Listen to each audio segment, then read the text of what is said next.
What's up guys, welcome back to the channel. In today's video, we're gonna be doing an install on the 5th gen 4Runner. We're gonna be doing what I think is one of the best interior overland mods you can do for your 5th gen 4Runner. It is gonna take your interior from looking like this to something like this.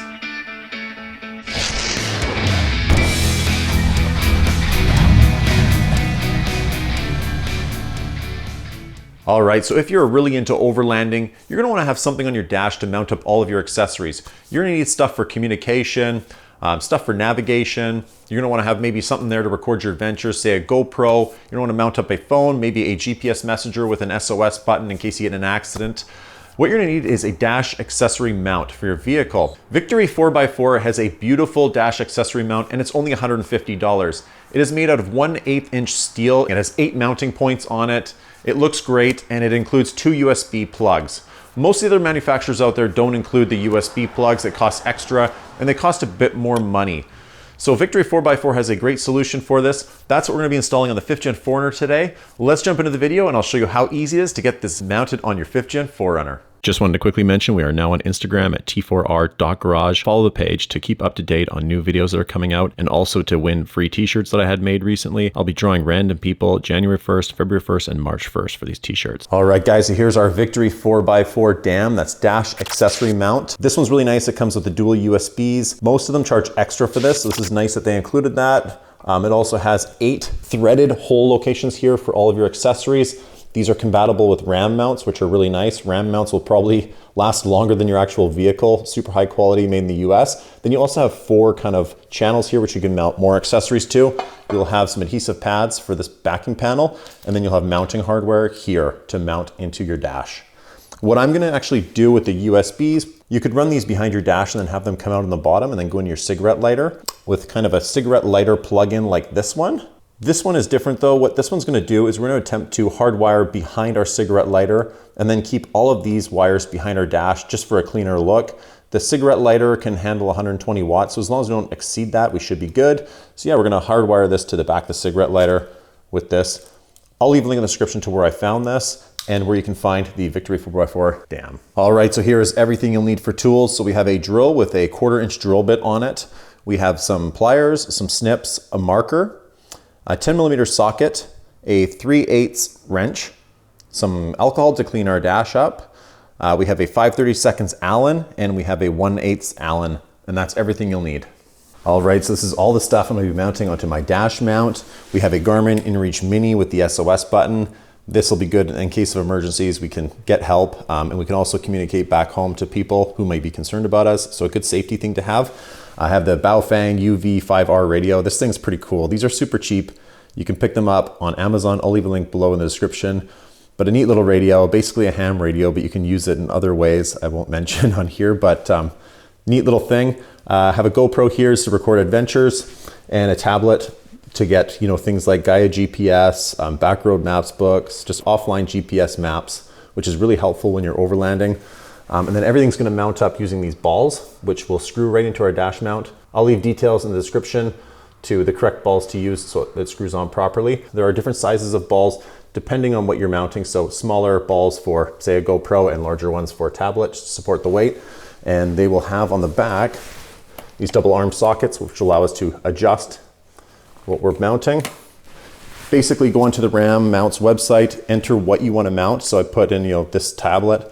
It gave me the proper mount for it, the right size balls, everything's on the website. So go to RAM Mounts to figure that stuff out. And yeah, that's just basically how I'm gonna mount everything on the dash. All right, so we're gonna mount this plate onto the back of our DAM. So that's the first step. So let's flip this over and we're gonna take this, kind of line up the holes, flip it around, and we're gonna feed through these bolts. And then we're gonna loosely tighten them down with the 5/32 Allen key. Great, now you can see that is mounted there, nice and flush. All right, so we're now ready to start mounting our DAM onto our dash. What we want to do is find out how we want it to sit. So what I use is the foam pads. I'd really recommend you have somebody help you with this just to get even gaps on both sides. Make sure that that plate that we just installed is contacting the back of the dash or is very close to contacting the dash. Once you're happy with the gaps, Make sure you put your marks on both sides, starting with the passenger, and then move over to the driver. The driver's a little harder to get it in. Then you'll want to take your dash apart. Start by removing both columns on both sides. Sometimes the columns themselves will pop off individually, and then you can take off the HVAC control. Sometimes it will just pop off as one big unit, like mine did here. Don't worry, the plastic is very flexible, and it all just goes together with clips. Once it is out, make sure you disconnect the HVAC harness from the back, and then put it off to the side. We are now ready to use our 10mm and start removing those bolts on the very bottom. Once you remove both of those bolts, pull it. There's 2 clips at the back, and this will just give us better access to the back of our cigarette lighter. Once you have access to the back of the cigarette lighter, undo the harness from the back of the cigarette lighter. It's just a little push tab. You push in, pop it out. Now we want to determine what is positive and what is negative here. There'll be 2 wires on that harness. So I determined that the green is the positive and the white with the black stripe is the negative. So now we're going to use our T-tap connectors and we're going to push in. If it is cold, those wires will be hard and it'll be difficult to engage your T-tap connector and get a good connection. So if it is, make sure you use a blow dryer or something just to heat the plastic up, just so those T-tap connectors can go through the plastic and make contact. Then take your dual USB, crimp off the ends and crimp on the T-tap connector plugs. Once you have both plugged in, tap into those T-tap connectors with those. I'll leave links in the description to where you can find the T-tap connectors. Then you can reapply those 10mm bolts.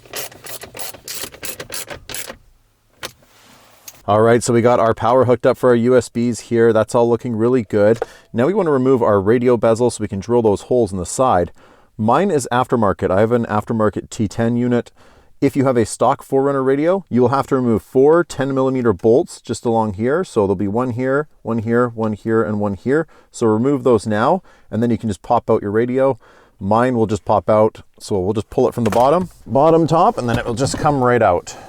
And we can see our holes here on the side that we need to drill out. So we'll drill those out now. All right, so we only want to drill out the outside plastic here. So this plastic on the very outside edge, we just want to drill through that. We don't want to go any further in here and damage anything. Same for the passenger side. Let's flip this over. As you can see, the vent is quite close on this side. So we just want to drill through this outside plastic. Be careful you don't go in too far here and damage this part here. So let's drill that out now with our 1/4" drill bit.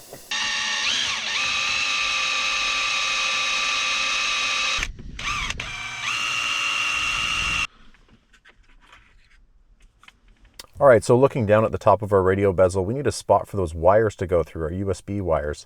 So we're gonna just notch out a little chunk here. So what we're gonna do is just need enough space for those wires to fit through.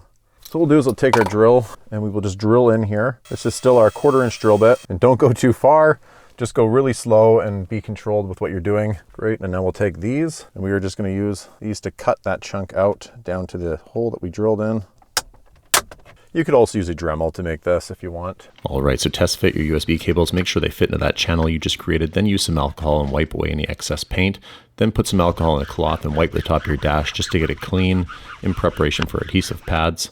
Then you want to feed your USB cables through your actual dam. Put a little adhesive or some sort of epoxy behind the USB plug just to make sure it stays in there and doesn't come out. I actually use JB Weld. Then clean the backing of that plate and then apply those adhesive pads. Just peel off one side. Do not stick it onto the actual dam itself like I did here. Make sure you only put it onto the actual backing plate. This will make it easy to remove the dam in the future if you need to do any repairs or anything. Now you're going to want to take your dam and place it onto the top of your bezel. Feed those wires through that channel for your USB cables. Put your bolts through and then screw the nuts on to the other side. You can use your Allen key just to kind of get them a little bit tight, but don't tighten them all the way down because we're actually going to want to pivot the dam forward while we place the radio bezel back in. So just feed them in, remove those adhesive pads. Once you've done that, make sure you tilt the dam towards you while you clip it in. Make sure your USB cables go down the left side. There'll be a little kind of channel near the clip so you can feed them down through. Make sure the dam's tilted towards you, and then once you're happy and the bezel is in, then push down on the dam to get those adhesive to stick onto the back of the dash. Now you're going to want to test out your USB cables, plug them in, turn your car on, make sure it lights up, you know you have actual power. Now feed the wires in there and just kind of clean things up. At this point you can actually put your HVAC back on, so plug the harness back into the back and then just push in those clips. You'll have some on the top and some on the bottom. Then you can take your Allen key and tighten up those bolts on each side. The left side will need an L-shaped Allen key in order to get it tight. Now you can start putting all of your accessories on. This is the best part. That looks incredible. Super happy with how this looks. Everything is on there solid, and it just flows really nicely with our dash. All right, guys, I'm super happy with that Victory 4x4 dam or dash accessory mount. It looks great in the 4Runner, works excellent with all those different attachments. If you guys found this video useful, please like and subscribe. I hope to come up with a lot more videos, and I always appreciate your guys' support. I hope to see you guys in the next video. Bye now.